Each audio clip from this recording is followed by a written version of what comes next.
কুমিল্লায় যৌতুকের জন্য স্ত্রীকে খুনের দায়ে ঘটনার প্রায় ১১ বছর পর এক ব্যক্তিকে মৃত্যুদণ্ডের আদেশ দিয়েছে আদালত। বুধবার দুপুরে কুমিল্লার নারী ও শিশু আদালতের ট্রাইব্যুনাল ১ বিচারক আব্দুল আল মামুন এই রায় ঘোষণা করেছেন বলে জানান ওই আদালতের রাষ্ট্রপক্ষের আইনজীবী স্পেশাল পিপি প্রদীপ কুমার দত্ত।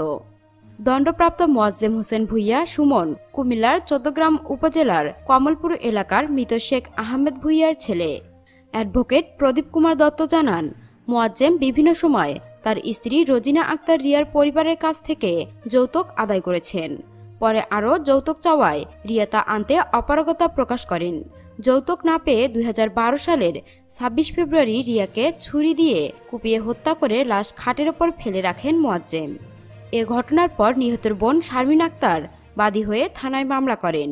প্রায় ১১ বছর পর বুধবার সেই মামলার রায় দিয়েছে আদালত। রায়ে আসামিকে মৃত্যুদণ্ডের পাশাপাশি ১০,০০০ টাকা অর্থদণ্ড দেওয়া হয়েছে। আদালতের এই রায়ে রাষ্ট্রপক্ষ সন্তুষ্ট জানিয়ে প্রদীপ কুমার দত্ত বলেন, রায় ঘোষণার সময় আসামি আদালতে উপস্থিত ছিলেন। দর্শক, এখনকার মতো এখানেই শেষ। পরবর্তী আপডেট নিউজ পেতে আমাদের এই চ্যানেলটিকে সাবস্ক্রাইব করে রাখুন। ধন্যবাদ।